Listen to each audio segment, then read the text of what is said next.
Hello बच्चों, good morning. जैसे कि पिछली क्लास में हम लोगों ने चैप्टर 3 कंप्लीट कर चुके थे, ठीक है। आज हम लोग पढ़ेंगे चैप्टर 4, ठीक।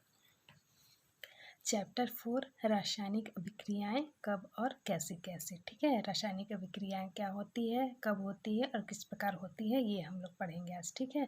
तो रासायनिक अभिक्रिया क्या होती है कि ऐसी क्रियाएं जिसमें क्या होता है, नया पदार्थ बनता है, ठीक है, वो क्या कहलाती है, रासायनिक अभिक्रिया।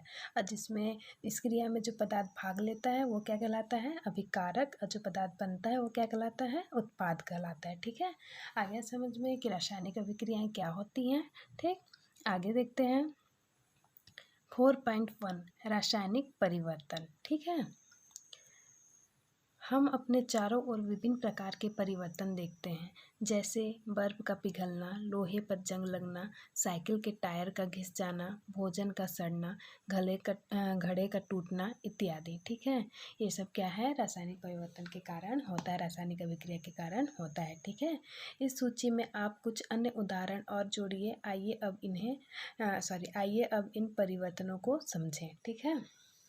आप सोचिए कि ऐसे कौन कौन से और परिवर्तन हैं और अपनी कॉपी में नोट करिए, ठीक है। चलिए इसे समझने का प्रयास करते हैं।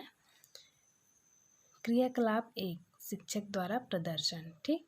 आवश्यक सामग्री में देखिए क्या क्या लेते हैं, 2 बीकर, सांद्र सल्फ्यूरिक अम्ल, अनबुझा चूना, पानी, कांच की छड़, ठीक है। एक बीकर में 50 मिलीलीटर पानी लें। क्या करते हैं, एक बीकर लेते हैं, उसमें क्या करते हैं, 50 मिलीलीटर क्या लेते हैं, पानी लेते हैं, ठीक है।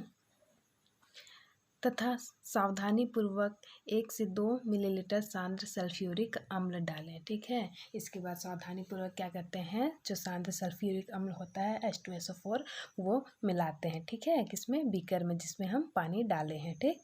कांच की छड़ से विलयन को हिलाएं। इसके बाद अब उसमें एसिड डाले हैं तो उसको तो हम हाथ से छू नहीं सकते, इसलिए क्या करते हैं कि कांच की छड़ से विलयन को हिलाते हैं, ठीक है। अब बीकर को छूकर देखें, क्या बना हुआ विलयन गर्म है, ठीक है। जब पानी में सांद्र सल्फ्यूरिक अम्ल मिलाएंगे, H2SO4 मिलाएंगे और उसके बाद जो उसको हिलाएंगे छड़ से, कांच की छड़ से, तो क्या होता है, गर्म हो जाता है, ठीक है। क्या होता है, क्या बना हुआ विलयन गर्म है तो वो क्या होता है, गर्म हो जाता है, ठीक है। अब ऊष्मा निकलती है ना, इसको सांद्र सल्फ्यूरिक अम्ल डालते हैं तो ऊष्मा के कारण क्या होती है, वो गर्म हो जाती है, ठीक। अब दूसरे बीकर में थोड़ा सा अनबुझा चूना लेकर उसमें पानी डालें। इसके बाद क्या करते हैं, एक दूसरा बीकर लेते हैं, उसमें क्या करते हैं, अनबुझा चूना डालते हैं और उसमें फिर पानी डाल देते हैं, ठीक। आप देखेंगे कि सनसनाहट की आवाज़ होती है, ठीक। आप लोगों ने देखा ही होगा, जो चूना होता है उसमें पानी डालने पर अजीब सा सनसनाहट की आवाज़ आने लगती है, ठीक है। इस बीकर को भी छूकर देखें, क्या यह भी गर्म हो गया है, तो ये भी क्या होता है, गर्म हो जाता है, ठीक है। जब चूना में क्या करते हैं, पानी डालते हैं तो वो क्या होता है, गर्म हो जाता है, ठीक है। ये क्या है, एक रासायनिक परिवर्तन है, ठीक है। आपने देखा दोनों स्थितियों में ऊष्मा निकलने के कारण बीकर के पदार्थ गर्म हो जाते हैं, ठीक है। क्या होता है, जब ऐसा करते हैं, ये क्रिया होती है तो ऊष्मा निकलती है, ठीक है, जिसके कारण क्या होता है, बीकर के पदार्थ, जो बीकर में जो पदार्थ रहता है वो क्या होता है, गर्म हो जाता है, ठीक है। क्या इस आधार पर हम कह सकते हैं कि दोनों परिवर्तन समान है, ठीक है, दोनों परिवर्तन क्या है, समान है, ठीक। आइए इसे समझने के लिए एक और क्रियाकलाप करें। चलिए इसे समझने का और प्रयास करते हैं और एक क्रियाकलाप करके देखते हैं, ठीक है। क्रियाकलाप 2, आवश्यक सामग्री, परखनली होल्डर, लाल तथा नीला लिटमस पेपर, गर्म करने का साधन, सोडा वाटर, खाने का सोडा, ठीक है।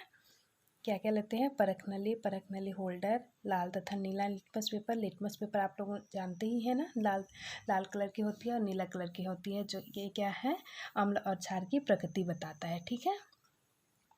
और गर्म करने का साधन सोडा वाटर आप लोग जानते ही होंगे, खाने का सोडा, ठीक। सोडा वाटर की बोतल को खोलें, आप क्या परिवर्तन देखते हैं, ठीक है। जब सोडा वाटर हम लोग खोलते हैं तो क्या होता है, गैस निकलता है, ठीक है। निकलने वाली गैस के समीप क्रमशः गीला किया हुआ नीला तथा लाल लिटमस पेपर ले जाएं, ठीक है, तथा सोडा वाटर विलयन में भी दोनों लिटमस पेपर डालकर लिटमस पेपर के रंग में होने वाले परिवर्तन को नोट करें। क्या बोल रहा है कि जो सोडा वाटर है उसको बोतल को खोलते हैं तो क्या होती है, गैस निकलती है, ठीक है। उसके समीप क्या करते हैं, नीला या लाल लिटमस पेपर को ले जाते हैं, ठीक है। और सोडा वाटर जो विलयन होता है उसमें भी क्या करते हैं, लाल और नीला लिटमस पेपर को ले जाते हैं और देखते हैं कि उसके रंग में क्या परिवर्तन होता है और उसको नोट करते हैं, ठीक है, कि ये अम्लीय है या क्षारीय है, ठीक है। एक चम्मच में खाने का सोडा लें तथा गीले लिटमस पेपर यानी नीला या लाल लिटमस पेपर से परीक्षण कर उसकी अम्लीय क्षारीय प्रकृति की जांच करें, ठीक है। सोडा वाटर की जांच कैसे करते हैं, नीला या लाल लिटमस पेपर उसके समीप ले जाके करते हैं और उसी प्रकार ही क्या करते हैं, खाने का सोडा का भी टेस्ट करते हैं नीला या लाल लिटमस पेपर उसके समीप लेके जाके, ठीक है, कि वह अम्लीय है या क्षारीय है, ठीक। अब कड़े कांच की परख नली में खाने का सोडा लेकर गर्म करें। इसके बाद क्या करते हैं, मोटे कांच की परख नली में क्या करते हैं, खाने का सोडा लेकर उसको गर्म करते हैं, ठीक। निकलने वाली गैस के समीप नीला तथा लाल लिटमस पेपर ले जाएं तथा लिटमस पेपर के रंग में होने वाले परिवर्तन को नोट करें। सारणी 4.1 को अपनी कॉपी में बनाएं तथा लिटमस पेपर के रंग में हुए परिवर्तन के आधार पर अम्लीय क्षारीय प्रकृति को नोट करें, ठीक है। क्या करते हैं, सोडा वाटर और क्या, खाने का सोडा दोनों का हम लोग टेस्ट करते हैं, ठीक है, नीला और लाल लिटमस पेपर के द्वारा कि वो इसकी प्रकृति कैसी है, अम्लीय है या क्षारीय है, ठीक है। तो जो नीला लिटमस पेपर को लाल कर देता है वो क्या होता है, अम्लीय प्रकृति का होता है, ठीक है। और जो लाल लिटमस पेपर को नीला कर देता है वो क्या होता है, क्षारीय प्रकृति की होती है। ये बात आप लोग याद रखिएगा कि नीला लिटमस पेपर जब लाल हो जाता है तो वो क्या होता है, अम्लीय प्रकृति का होता है, ठीक है।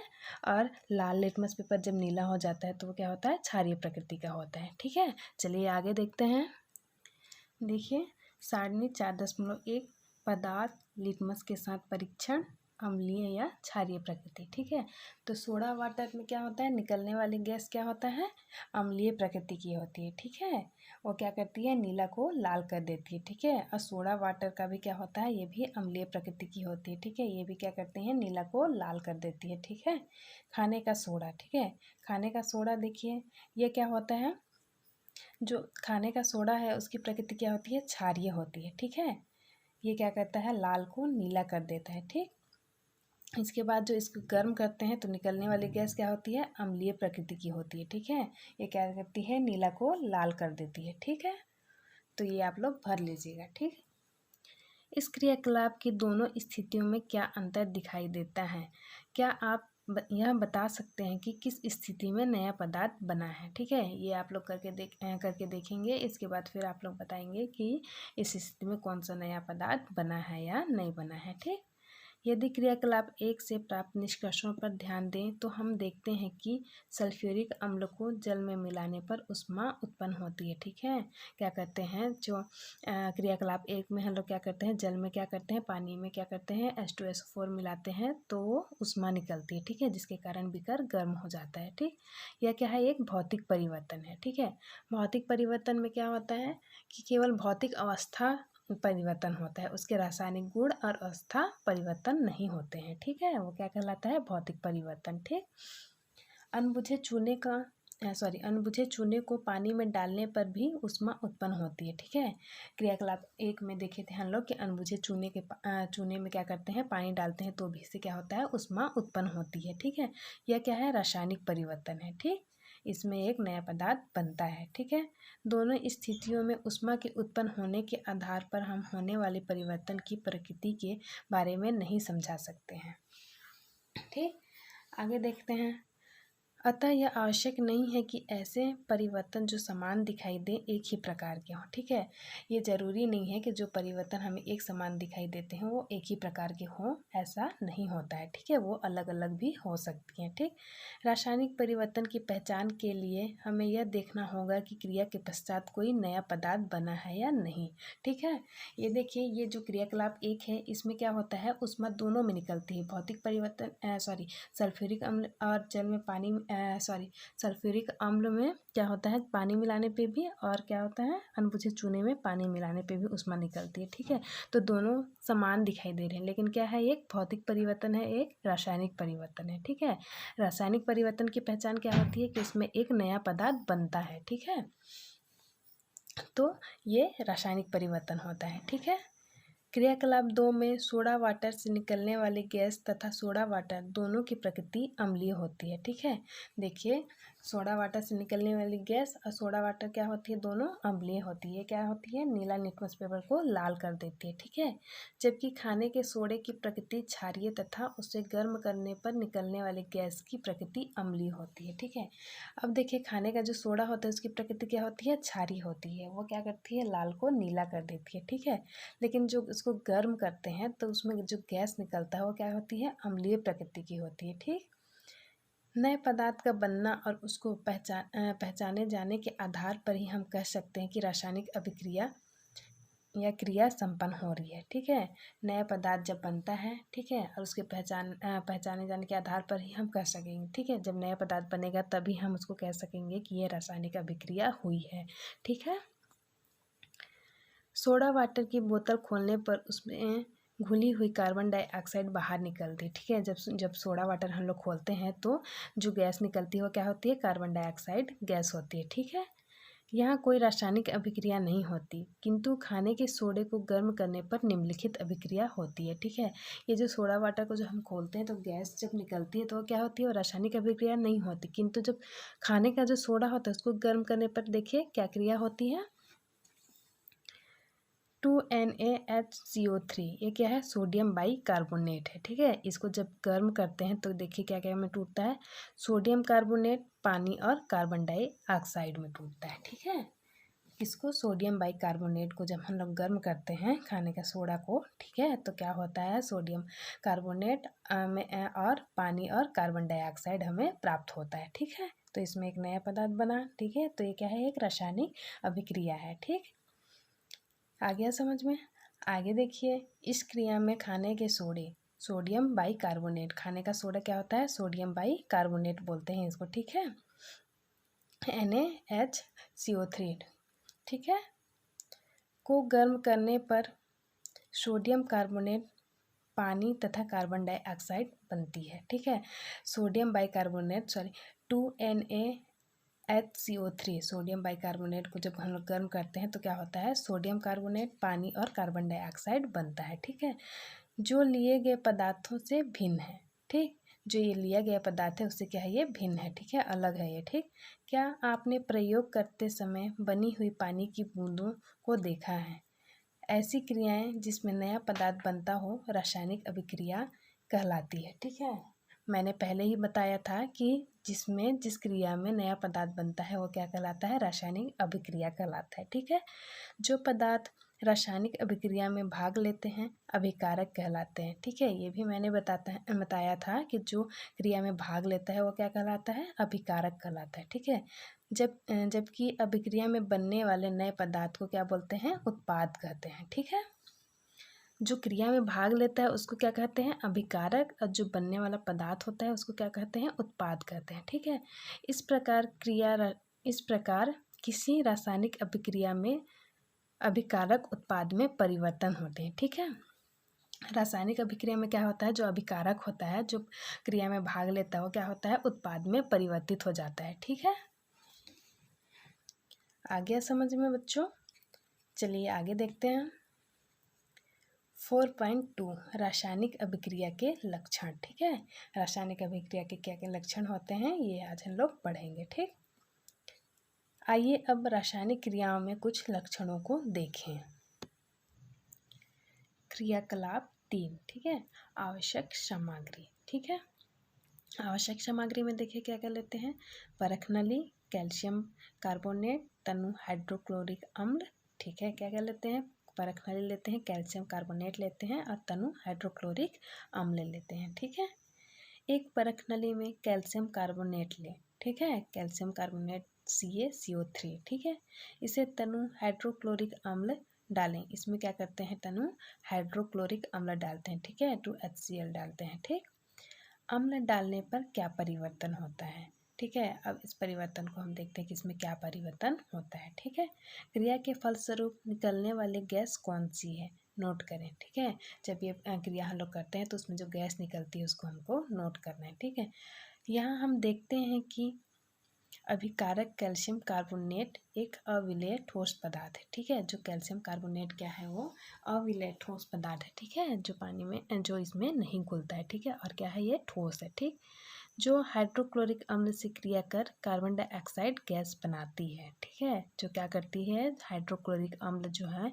उससे क्रिया करके क्या कहलाती है, क्या बनाती है, कार्बन डाइऑक्साइड गैस बनाती है। ठीक है, इस क्रिया में बना कैल्शियम क्लोराइड बने हुए जल में घुल जाता है। ठीक है, जो इस क्रिया जब होती है तो कैल्शियम क्लोराइड जो होता है वो क्या होता है, जल में घुल जाता है। ठीक है, देखिए क्रिया कैसी होती है। कैल्शियम कार्बोनेट में क्या करते हैं, हाइड्रोक्लोरिक अम्ल डालते हैं तो क्या होता है, कैल्शियम क्लोराइड, कार्बन डाइऑक्साइड और पानी में वो टूट जाता है। ठीक है, गैस का निकलना तथा अभिकारकों की अवस्था में परिवर्तन रासायनिक अभिक्रिया के लक्षण है। ठीक है, ये क्या है, हम लोग क्या पढ़ रहे हैं, रासायनिक अभिक्रिया के लक्षण पढ़ रहे हैं। ठीक है, तो जो इसमें क्या होता है, गैस निकलता है। ठीक है, अभिकारकों की अवस्था में भी परिवर्तन होता है, तो ये क्या है, ये रासायनिक अभिक्रिया के यही सब लक्षण है। ठीक है, जिसमें गैस का निकलना होता है, अवस्था में परिवर्तन होता है, ये सब क्या है, रासायनिक अभिक्रिया के लक्षण होते हैं। ठीक है, हमने देखा कि यहाँ दो पदार्थों को आपस में मिलाने पर क्रिया हुई। ठीक है, दो पदार्थ हम लोग मिलाए ना, कैल्शियम कार्बोनेट और हाइड्रोक्लोरिक अम्ल, जिससे क्या हुआ, क्रिया हुआ। ठीक, क्या आप इस प्रकार की अन्य क्रियाओं का उदाहरण बता सकते हैं। जंग लगना, भोजन का खराब होना आदि ऐसी ही कुछ उदाहरण है। ठीक है, आगे देखते हैं क्रियाकलाप 4। ठीक, आवश्यक सामग्री। इसमें देखिए आवश्यक सामग्री क्या क्या है, शक्कर, गर्म करने का साधन, परख नली, होल्डर, कड़े कांच की परख नली। ठीक है, शक्कर लेते हैं, गर्म करने का साधन लेते हैं, परख नली, होल्डर लेते हैं जिसमें परख नली को हम पकड़ सकें, और कड़े कांच की परख नली लेते हैं। ठीक, एक कड़े कांच की परख नली लें। ठीक है, मोटे अच्छे कड़े कांच की क्या लेते हैं, परख नली लेते हैं। ठीक है, उसमें थोड़ी सी शक्कर लेकर गर्म करें। ठीक है, अब उसमें क्या करते हैं, थोड़ा सा शक्कर लेते हैं और उसको गर्म करने का जो साधन होता है उसमें गर्म करते हैं। ठीक है, गर्म करने पर होने वाली परिवर्तन को देखें। इसके बाद क्या करते हैं, जब गर्म करते हैं तो उसमें क्या परिवर्तन होता है उसको हम लोग नोट करते हैं। ठीक है, शक्कर गर्म करने पर पहले पिघलती है। आप लोग सब जानते हैं कि शक्कर को गर्म करेंगे तो वो क्या होता है, पिघल जाती है। ठीक है, अधिक गर्म करने पर जल कर काली हो जाती है। ठीक है, बहुत ज़्यादा गर्म करेंगे तो क्या होता है, वो जल के काला पड़ जाता है। ठीक, तथा और परख नली की दीवार पर पानी की बूंदें दिखाई देती है। ठीक है, इसके क्या होता है, परख नली की जो दीवार होता है उसमें क्या होता है, पानी की बूंद बूंद दिखाई देने लगती है। ठीक है, इसे शक्कर का अंगारण कहते हैं। ठीक है, इसे क्या कहते हैं, शक्कर का अंगारण मतलब चारिक कहते हैं। ठीक है, क्या यहाँ क्रिया के बाद बने नए पदार्थ क्रिया के पहले लिए पदार्थ के समान है। तो क्या ये पहले पदार्थ के समान है, पहले तो शक्कर लिए थे। ठीक है, उसको गर्म किए, वो काला पड़ गया, वो पिघल गया, फिर काला पड़ गया, वो बूंद बूंद दिखाई दिए, तो समान नहीं है ना, अलग अलग हुआ ना। हमने यहाँ देखा कि नए पदार्थ के बनने की यह क्रिया गर्म करने पर संपन्न होती है। ठीक है, जो ये हम लोग क्रिया किए वो क्या होती है, गर्म करने के बाद ही पूर्ण होती है। ठीक है, अतः हम कह सकते हैं कि कुछ रासायनिक क्रियाएं गर्म करने पर संपन्न होती है। ठीक है, जो कुछ रासायनिक क्रियाएं होती है वो क्या करती हैं, गर्म करेंगे तभी वो संपन्न हो पाती है। ठीक है, इस क्रियाओं में ऊष्मा का अवशोषण होता है। ऐसी अभिक्रियाएं ऐसी अभिक्रियाएं ऊष्माशोषी कहलाती हैं। ठीक है, जिसमें क्या होता है, ऊष्मा का अवशोषण होता है। ठीक है, वो क्या कहलाती है, ऊष्माशोषी अभिक्रिया कहलाती है। ठीक है, आपने देखा क्रियाकलाप 1 में अनबुझे चूने में पानी डालने से ऊष्मा का उत्सर्जन होता है। ठीक है, क्रियाकलाप 1 में हम लोगों ने पढ़ा था। ठीक है, जब चूने का पानी में अनबुझा चूने में हम लोग पानी डालते हैं तो ऊष्मा का क्या होता है, उत्सर्जन होता है। ठीक है, अतः कुछ रासायनिक क्रियाओं के संपन्न होने में ऊष्मा उत्सर्जित होती है, इन्हें ऊष्माक्षेपी अभिक्रिया कहते हैं। ठीक है, आ गया समझ में ऊष्माशोषी अभिक्रिया क्या होता है और ऊष्माक्षेपी अभिक्रिया क्या होता है। तो जो ऊष्मा का अवशोषण करता है वो क्या होता है, ऊष्माशोषी अभिक्रिया कहलाती है। ठीक है, और जिसमें गर्म करने पर या जो क्रिया होती है उसमें क्या होता है, ऊष्मा उत्सर्जित होती है, वो क्या कहलाती है, ऊष्माक्षेपी अभिक्रिया कहलाती है। ठीक है, याद रखिएगा ये। ठीक है, आ गया समझ में ऊष्माक्षेपी और ऊष्माशोषी अभिक्रिया क्या होती है। ठीक है, आगे देखते हैं क्रियाकलाप 5। ठीक, आवश्यक सामग्री, परख नली, दूध, नींबू का रस, गर्म करने का साधन। ठीक है, क्या लेते हैं, परख नली लेते हैं, दूध, नींबू का रस और गर्म करने का साधन लेते हैं। ठीक है, परख नली को दूध से आधा भर लें। परख नली में क्या करते हैं, दूध भरते हैं, वो भी क्या, आधा। ठीक, अब इसे गर्म कर नींबू के रस की कुछ बूंदे डालें। इसके बाद क्या करते हैं, उसको गर्म करते हैं और नींबू का रस उसमें मिला देते हैं। ठीक है। रासायनिक क्रिया के फलस्वरूप होने वाले परिवर्तन को देखें। यहाँ सफ़ेद अवक्षेप प्राप्त होता है। ठीक है। आप लोगों ने देखा ही होगा घर में कि जब दूध रहता है उसमें नींबू का रस डाल देने से क्या होता है, सफ़ेद कलर का अवक्षेप प्राप्त होता है। ठीक है। वो फट जाता है, दूध फटने पे क्या होता है, सफ़ेद कलर का अवक्षेप प्राप्त होता है। ठीक। अवक्षेप का बनना कुछ रासायनिक अभिक्रिया के संपन्न होने का एक लक्षण है। ठीक है। तो ऐसा जब होता है तो हम समझ जाते हैं कि ये रासायनिक अभिक्रिया इसमें हुई है। ठीक है। तो ये क्या है, रासायनिक अभिक्रिया का एक लक्षण है। ठीक। क्रियाकलाप 6, शिक्षक द्वारा प्रदर्शन। आवश्यक सामग्री, परखनली, तांबे की छीलन, सांद्र नाइट्रिक अम्ल। ठीक। एक परखनली में लगभग 1 ग्राम तांबे की छीलन लेकर उसमें 2-3 मिलीलीटर सांद्र नाइट्रिक अम्ल डालते हैं। ठीक है। क्या करते हैं, तांबे का जो छीलन होता है उसको लेते हैं 1 ग्राम। ठीक है। उसमें क्या करते हैं, 2 से 3 मिलीलीटर क्या कहते हैं, सांद्र नाइट्रिक अम्ल डालते हैं। ठीक है। आप देखेंगे कि रासायनिक अभिक्रिया के फलस्वरूप भूरे रंग की गैस बनती है। ठीक है। जब इसको डालते हैं तो जो क्रिया होती है इसके फलस्वरूप क्या होता है, भूरे रंग की गैस बनती है। ठीक है। अतः अभिक्रिया के फलस्वरूप क्रिया कारक के रंग में परिवर्तन भी रासायनिक अभिक्रिया का एक लक्षण है। ठीक है। तो इसमें भी क्या हुआ, इसके कलर में परिवर्तन हुआ ना, तो ये भी क्या है, एक रासायनिक अभिक्रिया का एक लक्षण है। ठीक है। इस प्रकार हमने देखा रासायनिक अभिक्रियाएं गैस के निकलने, रंग परिवर्तन, अवक्षेप बनना, ऊष्मा परिवर्तन और अवस्था परिवर्तन द्वारा पहचानी जा सकती है। ठीक है। रासायनिक जो अभिक्रिया होती है वो कैसी होती है, गैस के निकलना, रंग परिवर्तन होता है, अवक्षेप बनता है, ऊष्मा परिवर्तन होता है, अवस्था में परिवर्तन होता है। इसके द्वारा हम क्या करते हैं, रासायनिक अभिक्रिया पहचान सकते हैं कि ये रासायनिक अभिक्रिया है या नहीं है। ठीक है। कई रासायनिक अभिक्रियाएं एक से अधिक अभिलक्षण भी दर्शाती हैं। ठीक है। जो बहुत कुछ रासायनिक क्रियाएं ऐसी होती हैं जो एक से अधिक अभिलक्षण भी दर्शाती हैं। ठीक है। जिसमें गैस भी निकलता है, रंग भी परिवर्तन होता है और छेद भी बन जाता है। ठीक है। आ गया समझ में इसके लक्षण कि क्या क्या किस प्रकार रासायनिक अभिक्रिया को हम लोग पहचान सकते हैं। ठीक है। आज की क्लास यहीं ख़त्म करते हैं। ठीक है। आगे क्लास नेक्स्ट डे करेंगे। हेलो, ओके बच्चों, आप लोग का होमवर्क है, रासायनिक अभिक्रिया से आप क्या समझते हैं। मोमबत्ती का जलना एक रासायनिक अभिक्रिया है। इस अभिक्रिया से जुड़े संभावित लक्षण लिखिए। अभिकारक तथा उत्पाद किसे कहते हैं, उदाहरण सहित समझाइए। ठीक है। ओके बच्चों।